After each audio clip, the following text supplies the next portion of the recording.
The Thames welcomes you with its particular cocktail of decay and commerce, a mixture that burns the nostrils and announces the presence of wealth being made and lost in equal measure. Dawn breaks over the 1700s, and already the riverbanks pulse with activity that will not cease until darkness forces exhausted hands to rest. Billingsgate sprawls before you, a chaos of human endeavor where fortunes ride on the backs of laborers who will never see those profits themselves. Wooden platforms creak under impossible weights as men whose names history will not remember haul crates containing goods from corners of an empire still expanding. The Thames functions as London's primary artery, a liquid highway that connects this ancient settlement to a world it seeks to dominate through trade rather than conquest, though the line between the two remains perpetually blurred. Navigation here demands more than physical strength. Every transaction begins with negotiation. Every crossing requires payment. Every movement through this urban landscape involves calculating costs against necessity. London Bridge stands alone in its duty, the solitary span connecting north and south for miles in either direction, creating bottlenecks that clever watermen exploit with practiced ease. These river taxi operators know their worth, understand that desperation drives prices higher than posted rates, and never hesitate to extract maximum value from those who cannot afford to walk the long route around. Smoke hangs perpetually in the air, not merely from chimneys, but from the very essence of commercial activity, as if enterprise itself produces this gray veil that softens the harsh realities of labor and poverty existing side by side with unprecedented accumulation of capital. The city you now inhabit stands on the precipice of transformation so profound that future generations will struggle to comprehend how radically different life appeared before these changes arrived. Between the turn of the 18th century and the 1830s, London will construct not merely new buildings and bridges, but entirely new systems for existing, working, and connecting. This journey spans 130 years of incremental progress that builds toward explosive acceleration. Three fundamental aspects of urban life will undergo complete renovation during this period: reshaping how humans move through space, how they extend their working hours beyond natural daylight, and how they transmit knowledge across distances. Railways and telegraphs remain years away, but their seeds germinate in workshops and mines throughout this sprawling metropolis. What you witness now comprises the foundation upon which modernity will construct itself, the necessary preparation without which the spectacular changes ahead could never occur. Moving inland from the docks means navigating streets that evolved organically over centuries. Narrow passages where medieval logic still dictates the flow of foot traffic and commerce. Within these compressed spaces, every shop announces itself through imagery rather than numbers. Hanging signs depicting boots and teapots and lambs swaying overhead to catch the eyes of largely illiterate customers. Street vendors occupy their traditional positions, selling produce whose freshness remains questionable, but whose prices adapt to the desperation visible in buyers' eyes. A decade evaporates as you walk, though the scenery changes imperceptibly, growth measured in additional stories added to existing structures rather than dramatic architectural statements. Cheapside devours pedestrians in its commercial embrace, shopfronts competing for attention, while overhead the buildings lean inward, creating shadowed canyons where sunlight penetrates only during specific hours. Commerce here operates on trust backed by verification, as demonstrated when purchasing fruit from a basket seller who accepts your coin only after testing its authenticity with her teeth. Counterfeit currency circulates freely enough that such precautions constitute standard practice rather than personal insult. Hackney coaches barrel through crowded streets with minimal regard for pedestrian safety, their drivers protected by inconsistent enforcement of regulations meant to prevent precisely this reckless behavior. Church bells provide the only widespread timekeeping mechanism, their hourly announcements organizing days for those who cannot afford pocket watches. Information spreads through human networks, conversations in taverns and coffee houses where men gather to debate, argue, and occasionally reach consensus on matters ranging from local gossip to parliamentary decisions that will affect the empire. The coffeehouse economy thrives on penny transactions, each small coin purchasing not merely a bitter beverage but access to social networks and intelligence that might prove profitable. Printed news sheets multiply year by year, their irregular publication schedules and variable quality mattering less than their function as vessels for information previously available only to those with direct access to power. These establishments function as informal exchanges where commercial intelligence mingles with political opinion, where letters await collection, and where the literate perform reading services for those who never learned. No standardized postal system exists for local delivery, forcing those who wish to communicate across town to negotiate with porters who know routes and residents through accumulated experience rather than official maps. A coin dropped on wood creates sharp sound that cuts through the constant background noise, a reminder that even in this information age, money remains the primary language everyone understands. Westward along the Thames, physical transformation announces itself through construction that will fundamentally alter the city's geography. Westminster Bridge rises from the water throughout the 1740s and 50s. Massive stone arches climbing skyward in defiance of engineering limitations that kept London confined to a single river crossing for generations. Portland stone blocks swing through air on creaking cranes, guided by workers whose precarious positions high above the water could end in death with a single misstep. This second bridge will redistribute commercial and residential patterns across the entire metropolitan area, creating new routes that make previously isolated neighborhoods suddenly accessible. Toll booths will extract pennies from thousands of daily crossings, turning infrastructure investment into profitable enterprise. Workers descend from scaffolding as shifts change, their exhausted faces revealing the physical cost of progress that future generations will take for granted. Darkness once ruled London after sunset, but technology now challenges night's ancient dominion. Mayfair demonstrates this contested transformation through oil lamps mounted every 30 yards, casting yellow pools that fail to merge completely. Shadow zones persist between these islands of light, harboring crimes and accidents that illumination could prevent. Lamplighters previously carried supplies to each fixture throughout dark hours, but gas technology renders their profession obsolete. Gas mains snake beneath streets and expanding networks, invisible infrastructure reshaping nocturnal life as profoundly as bridges altered daytime commerce. Fixtures ignite with mechanical precision, responding to simple valves rather than temperamental wicks. A lamplighter completes his rounds at unprecedented speed, turning valves that release gas igniting with soft pops. Public lectures promote this new technology despite fears of explosions and resentment toward monopolistic companies. The momentum flows inexorably toward brighter nights, enabling commerce to extend beyond daylight constraints and transforming urban rhythms entirely. Medieval street patterns yield suddenly to geometric precision as Regent Street announces itself with shocking modernity. This planned boulevard bears no resemblance to the narrow, crooked passages that characterize older districts, its width and straightness declaring human mastery over the organic chaos of historical development. Uniform buildings designed by architects working from comprehensive plans line both sides, their facades coordinating to create visual harmony that earlier generations never considered necessary. Plate glass windows display merchandise in carefully arranged compositions that transform shopping from necessity into entertainment, enticing passers-by with glimpses of abundance previously hidden behind walls and doors. A printer's establishment overflows with publications whose variety demonstrates how falling production costs democratize access to printed material. Books, maps, illustrated magazines, satirical prints, and travel narratives compete for attention and pennies, each purchase representing a small investment in knowledge or amusement.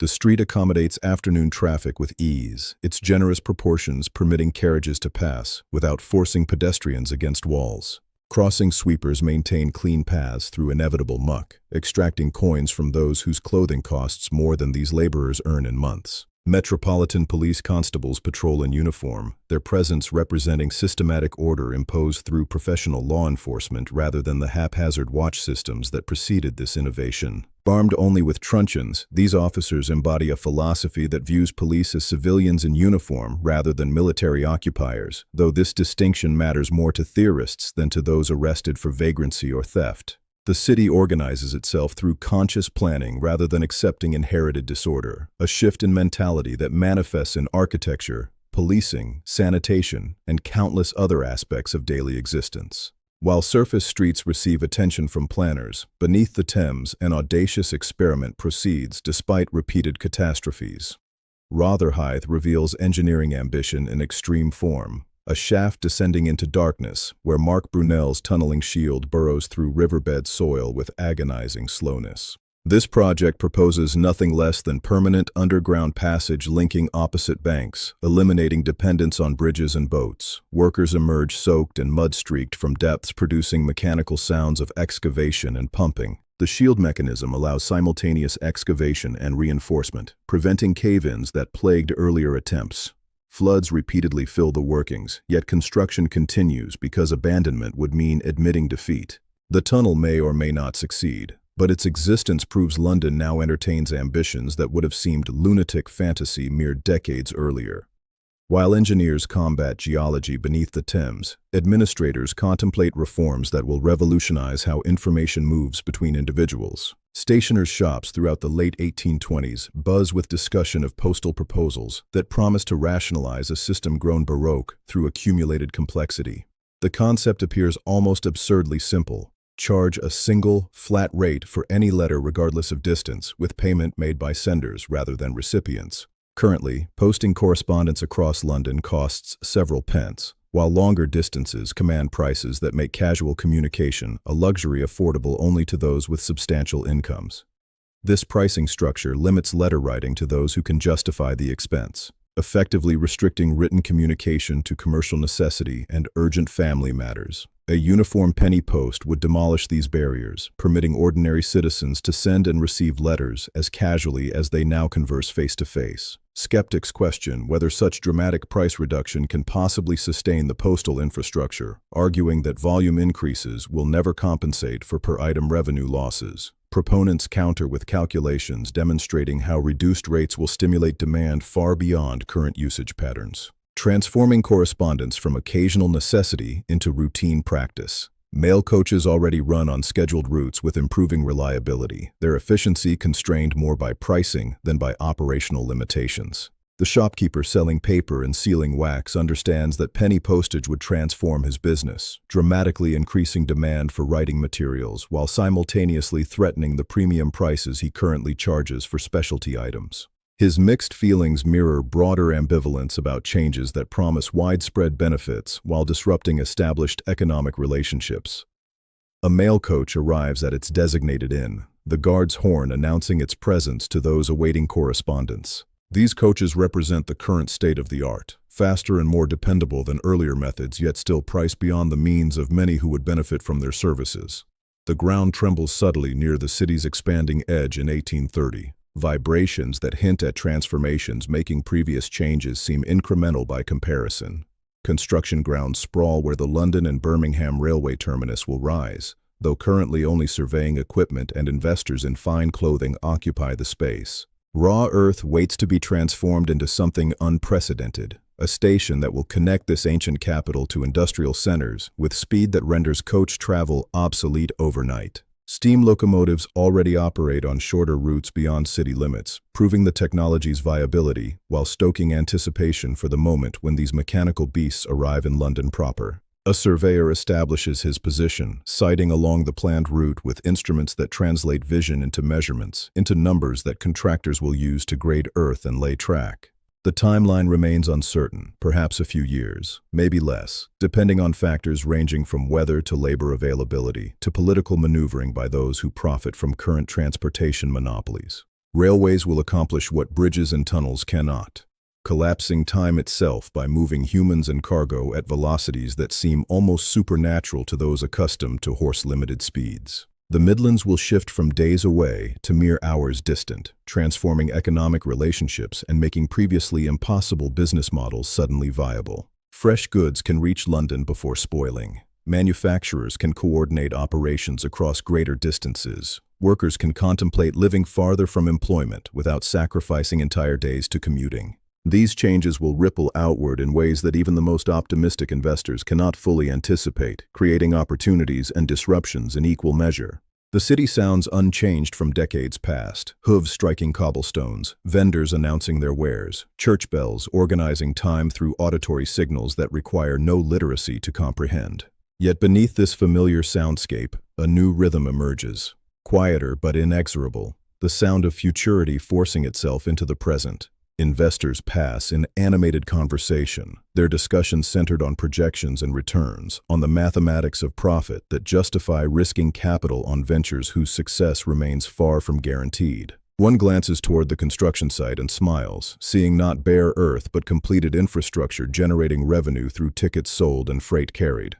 These men understand that London stands ready for transformation. that foundations laid over the past century and more have created conditions where explosive growth becomes not merely possible, but inevitable. Movement systems evolved from watermen and walking to bridges and coaches, preparing ground for railways that will render previous improvements quaint and inadequate. Lighting progressed from darkness to oil lamps to gas fixtures, extending productive hours and claiming night for commerce and recreation. Information transmission advanced from verbal networks to postal systems approaching universal accessibility, laying groundwork for telegraphs that will transmit messages at speeds approaching instantaneous. Every upgrade built upon previous improvements, each innovation creating demands that only further innovation could satisfy.